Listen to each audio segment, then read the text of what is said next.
Gihimo ang send-off alang sa upat ka mga parisan nga mosalmot sa dance sports competition dito sa Vietnam. Pipila kanila mga Sugboanon. Ang report ni Nico Sereno.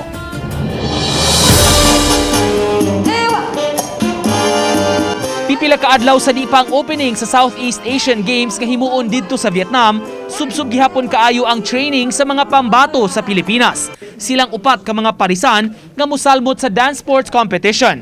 Pipila kanila mga Sugboanon, samtang ang uban tagalaing lugar nga nag-train sa binhi. Ang Team Dance Sports Cebu City mitap sa mga international title holders aron mo train kanila. Nabilib sila sa dedikasyon ug abilidad sa mga atleta.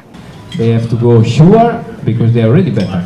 And if they will think who is second today, they're okay. They have only to think about that. So, good luck and enjoy the competition. You are focused with your partner and not what is around you. So that's why you focus on other things than on the people watching you. Kagahapon gihimo ang send-off sa dance sports team sa SEA Games nga buksan sunod simana. Aminado sila nga dakong hagit ang pandemya, nahunong ang training sa sayaw ug kadaghanan kuno mi-gain og weight gumikan niini.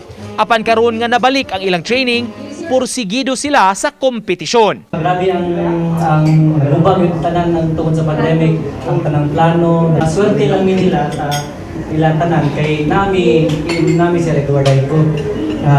During pandemic, we train here. Very special sa amin dance sports kasi we want our sports to be known on the media and to everybody who doesn't know dance sport. We have to train in mass, not just a few couples, but by the hundreds or by the thousands.